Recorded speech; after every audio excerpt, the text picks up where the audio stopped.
Hi everybody, my name is Purti Chawla. I'll be taking this session. Welcome all and thank you so much for joining in. Today we are talking about IELTS reading and I see a lot of you joining in here, so I'm sure you are looking forward to it. I will be telling you about the major question types and other types which you can combine with each other and strategies of how you can solve them, and of course about the live classes that we are also providing. So Leverage Edu is this fantastic organization working to help students reach their dream university. We are providing you everything, which college admissions to, what courses to choose, which are lucrative options that you could go for, booming ones in the market, and everything around your application. So, when, what, how, SOP, LORs, and test prep. So it's an integral part of your, application as well. And one of the part of it is also this IELTS test. So it's basically a proficiency exam they're trying to assess your ability in English language, and they ask you questions on different types of skills. So you have listening, reading, writing, and speaking in everyday social context, and a bit of academic and formal also. So just to ensure that you are proficient or you have a certain level to be able to survive there. Now, whenever you guys, go for your university application, okay, so whenever you guys think of study abroad, this is one part that you would have to fulfill for their application. And the higher your score is in IELTS, the better it looks on your application too. So always targeting a 7+ is the aim. Now, what they do in listening and reading is that they're going to give you, certain questions, and they expect you to give that one correct answer that they are, they have around the audios or the passages. So listening and reading is very objective. You don't have a lot of room for creativity or subjectivity. Whereas for writing and speaking, that's there. So today I'm talking about reading. Now reading, let me start off with giving you this basic information first. So what is IELTS reading? So basically you don't have to read out a passage aloud or something. You would have to solve questions. I'm sure a lot of you have done unseen paragraphs in school, either in English or Hindi or some other foreign language as well. It's the same thing in IELTS. So they're not giving you something, unusual or out of the ordinary. But of course, what is not as simple or as straightforward is the level, right? So the kinds of questions they're giving you or the kinds of topics that they take, plus, it is a time-bound test. So you have to follow certain tricks and strategies to ensure that you're completing on time and develop certain skills. And, not just for IELTS reading, all of that you learn in the classes for this exam is equally helpful to you in later on in your universities. So, let's say if I am talking about reading skills, let's say reading for gist, so you just move your eyes through looking for what the, paragraph is about in totality as a whole, superficially, what the topic or the theme is. So if you're moving around your eyes and, going through it, this skill is going to be, a lot helpful to you later on as well, because then when you actually reach your dream universities and you start with your course, you would be able to, get into research, read a lot of books and papers and assignments and all of that. So all this that you learn here in the class is equally valid later on, and definitely the first target is IELTS. So what you get basically are 3 long passages on different topics. So they pick up from newspapers, journals, magazines, and so on. And they ask you different questions on it. So there are 40 questions in total that you'd have to do in 60 minutes. So as such, if you think you have, 1.5 minutes per part, but, there are certain things that you have to keep in mind. Certain kinds of questions are more challenging than the others or simple relatively. So once you identify all of this for you, it's a bit more smoother as compared to otherwise when you just take your exam without any preparation or practice. So I'm going to take you through the basic question types and then, of course, discuss a couple of them and some strategies overall as well. So although there are 11 types of questions, I have boiled them down to these types because some are similar in nature as well. So for instance, true, false, not given, and yes, no, not given.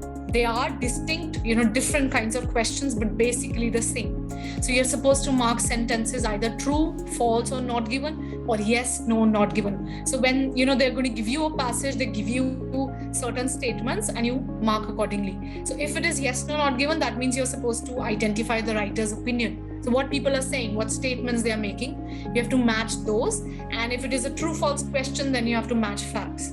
The strategies, things that you need to know, the tips, all of it remain the same. So hence, we always club this question together. And it's a very common question. You are definitely getting it. If not in 2-3 passages, in at least one.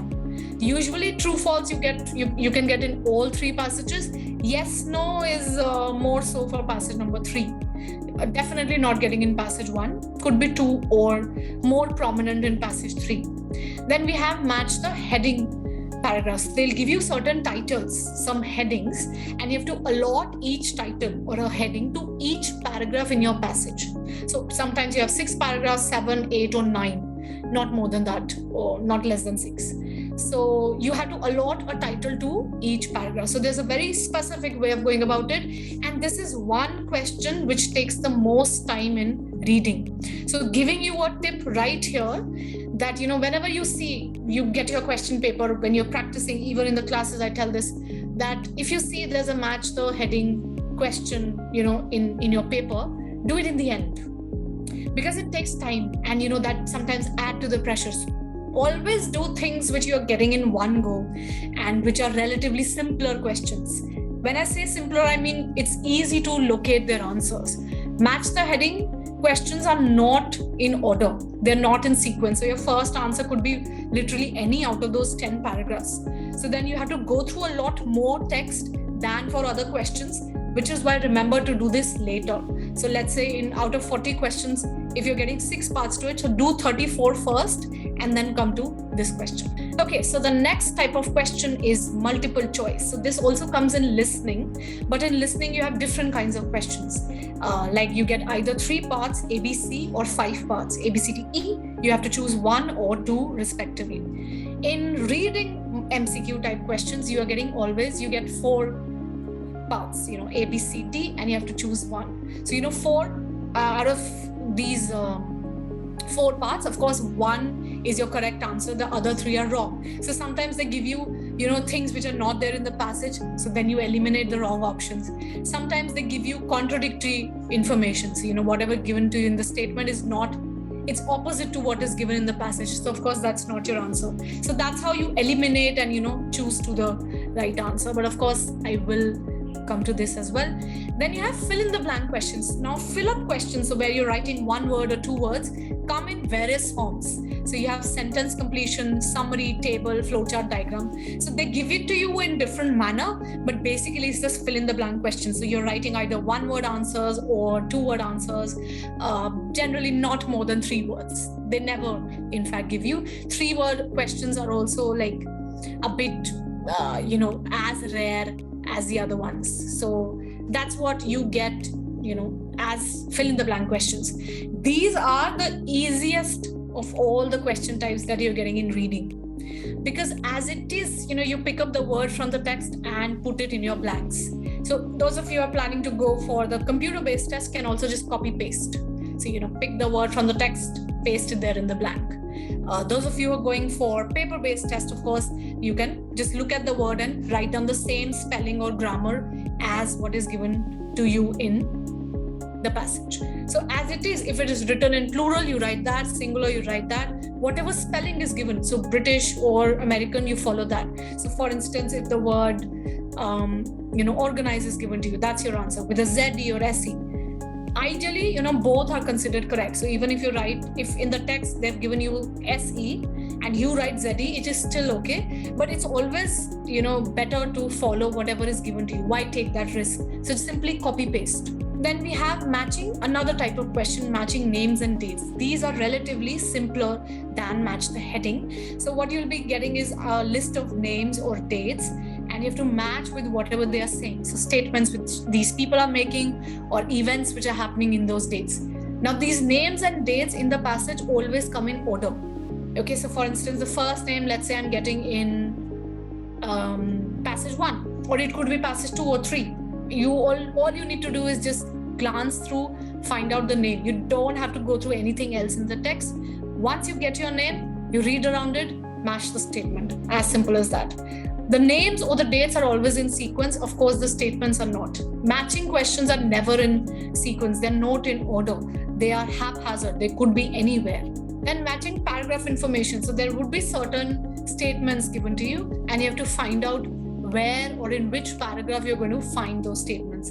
Again, it's a matching question, won't be in sequence. So relatively, as compared to other question types, matching questions take more time. So they're time consuming, but they're not as such difficult or tough questions to deal with. Of course, once you know how to solve them and you practice and get the targeted guidance from the expert. Then there's another question type which is correct, sentence ending. So they give you the starting of sentences and you have to finish the sentences with the correct ending. So again, based on the passage, you're going to choose that. They always give you the options also of, let's say there are 3 statements that I need to correct. So they give me 6 options.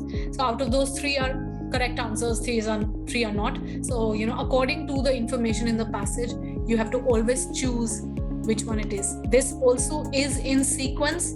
So you're relatively easier to locate your answers. So you have to remember that there are certain questions that, are in order and some which are not. So the ones which are in order, do those first. So matching questions are never in order. They are spread throughout the passage. The others are usually, sometimes in diagram questions or something like that, they also slightly change the order, but you still don't have to go far away from that paragraph to find your answer. Yeah, so always go according to what one is in order. So those are, easier to deal with.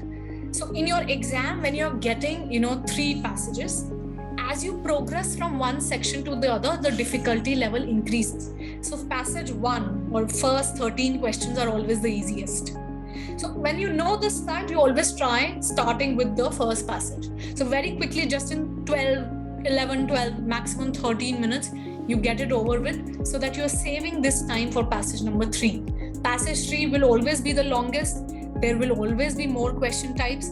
It is by nature more challenging than the other. So, but why be scared of it? Once we know this is what is going to happen, then we go accordingly. Then we strategize accordingly. So we solve the first passage first and third later. So we always go in sequence, because as and when we are getting answers, we also gain that confidence. In the exam, you are all on your own. After you have practiced, you're still sitting there and you still have a bit of nerves in you as well. So it's always better to solve something which we are getting in one go, and the easier questions and simpler ones, so that we gain that confidence, we save time, and then we use all of that later to get all our answers. Now, of course, for every question type, there's a different approach. There's a specific strategy. You need to understand how and what and do's and don'ts of it. But overall, I've tried to bring in some tips for you. Of course, in more detail, it is done in the Leverage Live classes that we provide. But just to give you some quick tips here. One is this, that, because it is a timed program, so you don't have a lot of time. You have 60 minutes only to do these 40 questions and long passages with a lot of information. So you can't take it easy at any point of time. You always have to read things fast. So that a pace of reading has to be developed. Second, you don't have to read everything. Only focus on getting answers to your questions. That's it. In order to do this, then what you do is to identify keywords from the question. And then once you identify, okay, this is the word I have to look for, this is the word I have to look for, then you go to the passage and only move your eyes through looking for those words. And when I say move your eyes through, I mean you don't have to read, words one at a time with your lips. Don't open your mouth, keep it shut. Because when we are reading with our eyes, I'm skimming through the text, I'm reading in chunks, in groups of words, I'm reading fast. But when I read with my mouth open, so I'm reading one word at a time, which takes time. So practice this art, this skill of, reading things with your eyes, you can take up any blogs or newspaper articles or even IELTS passages and, move your eyes through, looking just for your keywords, not really comprehending. Of course, you're going through things. So in a way, you're reading it, but not really understanding it, not comprehending it. You're only looking for your specific words. That's all. So this is one skill which is highly useful in getting to your answers. So locating where your keywords are, and then of course you go on reading that sentence to get your answer.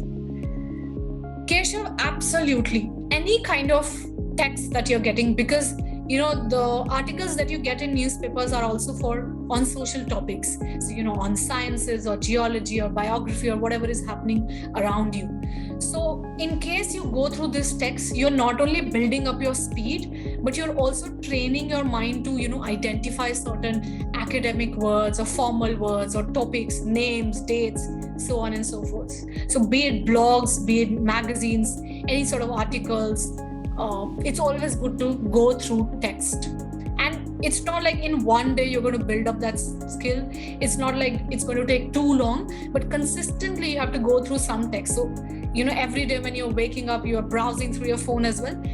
Don't just use it for, random social media, moving, looking over things, but you could also use this time on reading through blogs. You would also be able to find a lot of helpful blogs on the Leverage Edu website, especially for students who are planning to go abroad. So you can use that to get information plus build up your speed as well. Vaishnavi, yes, speaking also is one of the modules that they are testing. You'll have to meet the examiner for a face-to-face interaction, 11 to 14 minutes only. Amitav, any advantage in reading articles by foreign UK writers? Well, yes. Depends on what you're trying to achieve, right? So if you want to gather information about UK because that's your target university, absolutely. If you're trying to build up your speed, again, any kind of article would work. If it is from journals or these kinds of writers, even more helpful, definitely. Vaishnavi, today I'm talking about reading, but you can find out from the YouTube channel or Leverage Edu. I have had sessions on speaking, or you could join the classes also to get a deeper insight and practice into it. Okay, so it's always in sequence. So, Nisha, there's no change getting answers. Second answer is first. Yeah. So whatever first, second, third answers will be in order. Definitely. Some questions which I've told you, apart from matching. Even having said this, I have told, like for some question, like, diagram questions, let's say this can be swapped as well. So, you find the fifth answer first, sixth answer later. But what I meant was that it won't be too far away. So you get it one after the other on the same paragraph. You don't have to go through more text. And that too happens sometimes. Usually these questions are in order. But we just, I always tell my students to be aware of this, that there could be also certain cases where the answers are not in order, just so that, you're not focusing on just one line only, that ma'am has said it is in order. I don't have to look here and there. That shouldn't be your approach. Okay, so then understanding which questions are in order because they are easier to locate, hence you'll be able to manage them quickly. Solving the ones that you're getting the answers in one go. So let's say for true false not given, I've been given 6 parts. For the first, or out of these 6, 5 answers or 4 answers I'm able to get in one go. I know for sure these are my answers. For 1 or 2 parts, I'm not too sure, or probably I'm not getting the answer. I would advise not to stick your head into it too much. Leave it, solve the other questions, and then get back. This, wastage of time is something that costs very dearly in the exam. So you always have to ensure that you are doing everything in one go and saving time as much as you can, so that you are able to use this extra time later on. And then okay, I have these 8 questions which are probably I'm not getting the answer or I have to get back to, and I have a good 20 minutes on it. Prem, you can refer to this. So any sort of confusion with your programs, what courses you want, call us up, Leverage Edu website, you find out the numbers, speak to an expert. Personally, they'll be able to guide you what works better for you. Marking scheme. So, there are 40 answers and 1 mark for every correct answer. So in total, you can score 40 and that corresponds to a band 9. For academic students, even if you make 1 error, so 39, 40, that's band 9, 37, 38, that's 8.5, 35, 36, that's 8. So with every 2 points, 0.5, band 5 keeps reducing. So, in order to ensure that you're above 7, so 30 answers need to be correct. So 10 errors you have, you're still in a good position. But I would, of course, advise you to aim high, as high as you can get, and getting a 9 is feasible in this part. So, all right, yep. Then watching your time. So being careful of time because it is time bound, so you don't have a lot of time. So if you see, ideally I've told you like 13 minutes for passage 1, 18 minutes for passage 2, and the rest of it for passage 3 or any problematic answers that you have.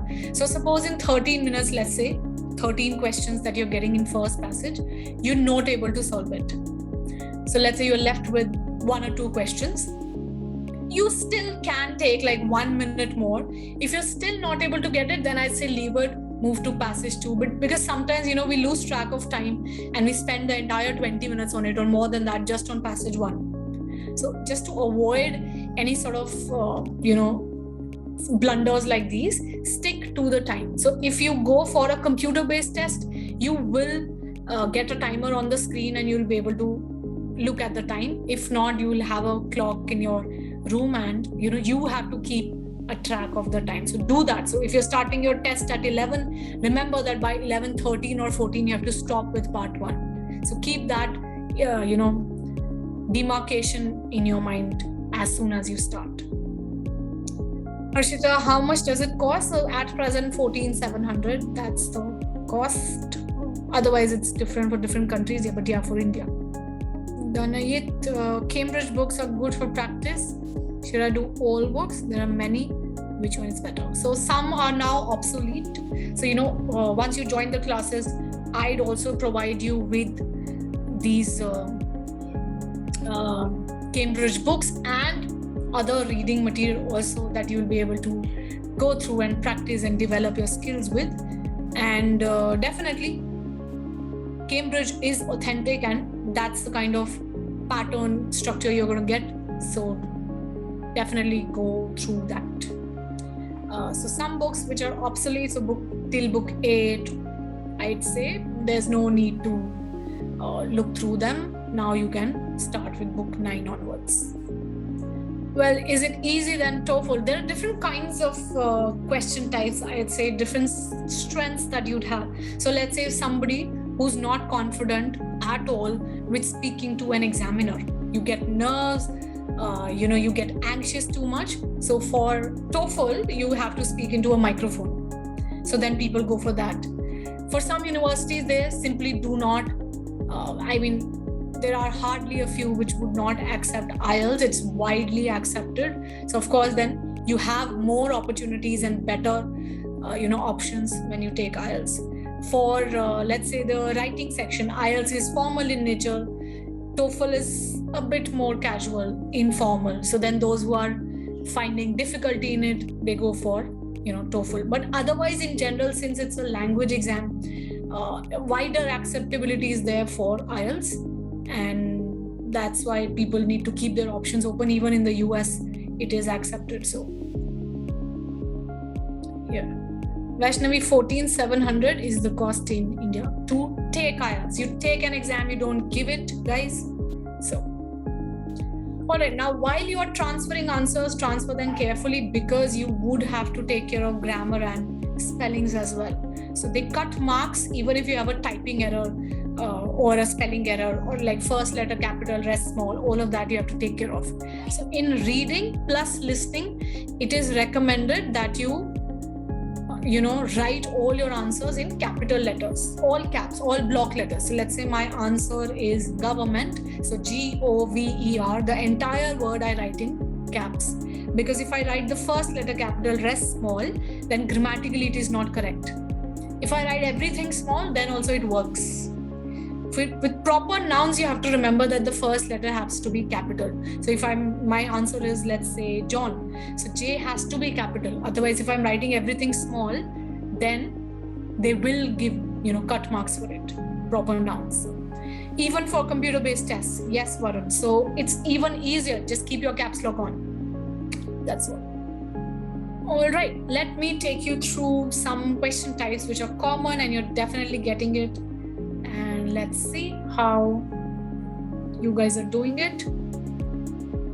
So true, false, not given. They're giving you a passage, a paragraph, more paragraphs, a complete passage, and they ask you to mark these statements as either true, false, or not given. So, this means that if whatever they are asking you in the question, the same thing is there in the passage, you're going to mark the information as true. If whatever is given to you in the questions, contradictory information you find in the passage, the answer will be false. And if whatever they're asking you in the question, you absolutely get no information on it, you mark the answer not given. Now, students do get confused between false and not given. So remember this. If opposite information is there, then you mark it false. But if no information is there on that topic, you mark it as not given. In this case, never assume or deduce anything from your side, especially in IELTS reading and particularly in this question type, true, false, not given. All your answers have to be marked based on whatever you have in the passage. So for instance here, dairy milk, as in milk from dairy, not the chocolate, has high sugar content. In real life, probably it could be true or false as a fact, but I don't have to get into that. I need to mark my answer, whether it's the same thing given to me in the passage, contradictory, or something is missing. I always have to mark my answer based on that. Now, I know this is the first question, so the answer will be in the beginning somewhere. So what I do, first step is to identify keywords. So dairy milk and sugar content. Something similar, if I find in the passage, I'll mark it true. If they say, let's say it doesn't have, or there are other milks which have more sugar content than this, so then opposite information. And if they give me no information whether it has sugar or not, so of course I'm not going to assume anything from my side, the answer simply will be not given. So let's see, I'm showing you the passage. If you guys can quickly skim through it, glance through it with your eyes and answer this question. So dairy milk has high sugar content. Here you go. Absolutely. The answer is correct. I have no idea because it's not there in the passage. Otherwise, it's true or false. I don't have to care about that. Let's see the next one. So they're saying plant-based milk contain less saturated fats than cow milk. So there are two types of milk that they are comparing, and one is less saturated, has or contains less saturated fats. Now, I have to remember that in the text, probably they're not giving me the same words. They will use synonyms. So when I read questions, I also process that information in my mind and then I'll write accordingly. So I am going back.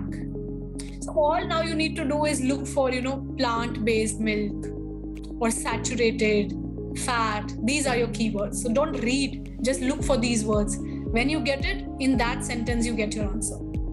That sentence only you have to read carefully, not the rest of it. So true is when I'm getting the same information. False is contradictory, opposite information.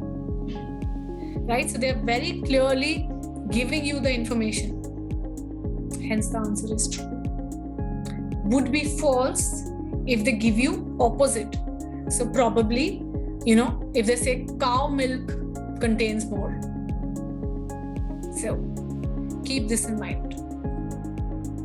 And of course, in the classes, we do these questions multiple times and we discuss and give you practice for it, but just to give you a glimpse into what it is. The next type of question, very common, one type of fill-up, is sentence completion. So they're going to give you a paragraph, they give you sentences with fill in the blanks. some information missing. You pick the word as it is from the text. Questions again are in order. You identify keywords, look for them. Same word as the passage you have to pick and mention. Now, when you're doing it, also see grammatically what would fit.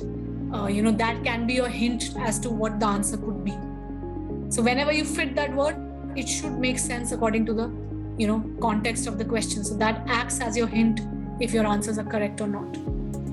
So let's try one. So now instruction says no more than 2 words. So either 1 word answers can work or 2 words, not more than that. So even articles or something would be considered a separate word.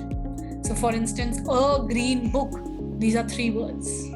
So either my answer could be book or green book. So let's say this. So dairy milk has the most devastating impact on the environment is. So that dairy milk has most devastating impact on the environment is here. So then environment or dairy milk, those are your keywords and you're getting them on top because the answers are in sequence. So what's the word that I'm putting that this impact that they have, that dairy milk have on the environment is what?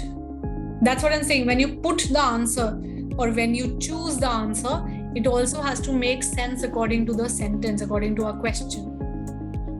No, environment word is already given, so that can't be our answer. Whatever is already there in your question won't be the answer.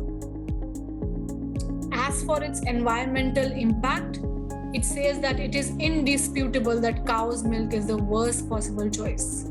So the impact which it has on the environment is indisputable, correct? That's the word that we pick up. All right, so what you do is to identify the keywords and your answers are always around your keywords.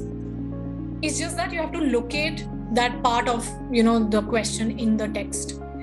Understanding or knowing that they are in sequence always helps because then you're not struggling with, where the answers are or where to look, where to go.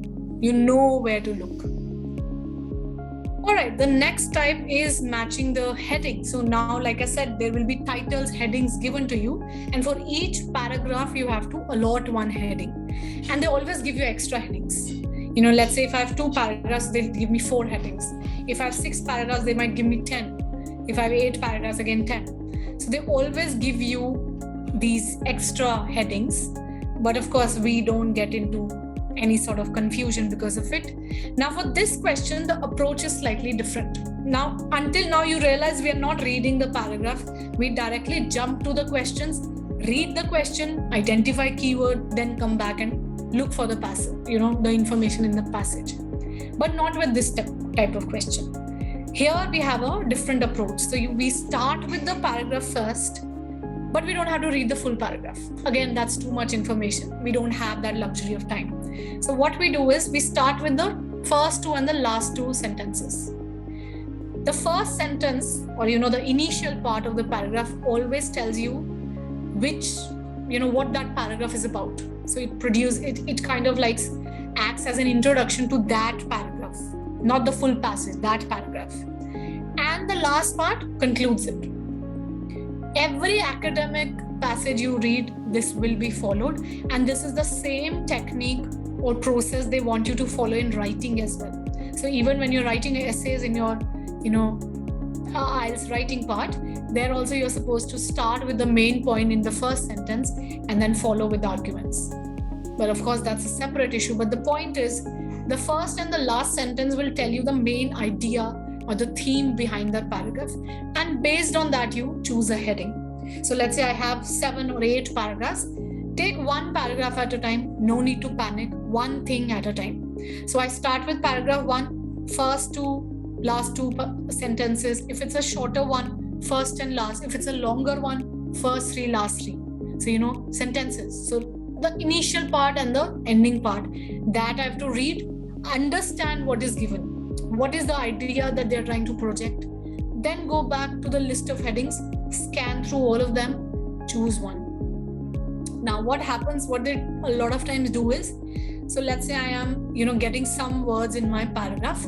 For some headings, they'll use the same words. That's never my answer. My vocabulary is always going to be different. So whatever words I find in my paragraph, and if I find the same words in the headings, that's not my answer. It's always paraphrased. All 40 answers in IELTS reading are paraphrased. So that means they give you the information, but in different words, especially with match the heading questions. And let's say, for instance, let's say this paragraph A is given to me, and it's talking about, different kinds of milk or importance of milk or something. Cow's milk, let's say, is the keyword. Now, when I go back to my headings and I see 2 headings are there for cow's milk. So then I'm narrowing down my options. That means if my paragraph is talking about cow's milk, then I only have 2 possibilities to choose from. So then I'm going to see what the full heading is saying. And, one of the heading works for paragraph A. So differences between headings also has to be taken up. So that helps you to narrow down your options. And again, the same thing. Let's say I read paragraph A, first 2, last 2 lines. I understand what is given. I go back to the headings, but I'm not able to get the answer. I can't find any suitable heading. Leave it. Don't go back rereading. Okay, avoid rereading as much as possible in match the heading questions. In the end, then of course you come back when you've solved. So then you would also have fewer options to choose from, and hence you go on getting the answers. Sentence ending, like I told you, so the first half will be given to us. So let's say almond trees is given to me. I have to finish the sentences with either A, B, C, D, or E. So what I do is almond trees are my keyword. I'll go back, find out, just scanning through where almond tree is, read around it, come back, choose the same thing here. And that letter will be my answer. So if, let's say, almond trees, they consume vast amount of water, so then my answer becomes A. Okay, so, I'm trying to give you all of this in very brief. I've tried to cover in general major parts of reading and things that you have to do. Everything in detail with live practice and feedback is done in the class. So these are different kinds of courses, and since you are here today, I'm also giving you these discounts, so 50% off on different courses that we have. So let me just take you through them. So either regular classes or fast track. So like the name suggests, fast track, all the modules are covered, but things are done a bit more quickly. So if you are in a hurry to take your exams, if you're planning for, January intake right now, so you'd have to submit your score with your application and you don't have a lot of time, then you can go for the fast track batch. Otherwise, I'd recommend the regular course. So if you're planning for the May, July, or, later September 22 intake, so then regular classes. So either you could go for the 4-week class, morning or evening, whichever is the suitable time. So 9 to 10:30 or 8 to 9:30, or a 6 weeks class. So these are held on alternative days in the evening. So let's say today you practice something, tomorrow you can practice on your own, next day you bring your doubts to the trainer, the next skill or next question is taken up, so on and so forth. For every session, for every module in regular batches, 5 sessions are given for them, and these are live online classes on our Leverage Live portal. So Leverage Edu has this whole ecosystem for Leverage Live. So you're going to get a dashboard of your own where you'd already have all the study material, all the samples, vocabulary, reading, writing, extra links, authentic test paper, mock tests, sectional tests, everything already given. Once you, of course, enroll for the classes, you'd get your own dashboard. Schedule for your classes will be visible to you. So you'd know, which instructor is taking which session on which day, so on and so forth. And every day you click on that link and join the session. We have multiple instructors would be sitting on one side and you on the other. All these sessions are also recorded. So, in case one day you miss a session, you will be able to find them in past classes. And after your course is over, so let's say you take a 4-week course, the duration gets over, but you're not taking your exam immediately. Your validity still works. So you'd still be able to look at the material, you'd still be able to contact the trainer for your answers. you can send writing answers and get feedback. And you have these sessions. The tricks will be there, the tips will be there, the practice, all of that you still get. And of course, while practicing every day in the class, there is that constant feedback to you given. You can also record answers and send those recordings to the trainer. Okay, guys, so thank you so much for joining in today. I hope it was instructional and it helped you. I hope to see a lot of you in these classes as well. Keep watching this space regularly. There are other sessions also held. And of course, I'd also take in sessions every now and then. But of course, you guys are joining in for much deeper understanding of all these question types and practice and that interaction with the trainer. Right. Thank you so much. Thank you, guys. See you again. Bye-bye.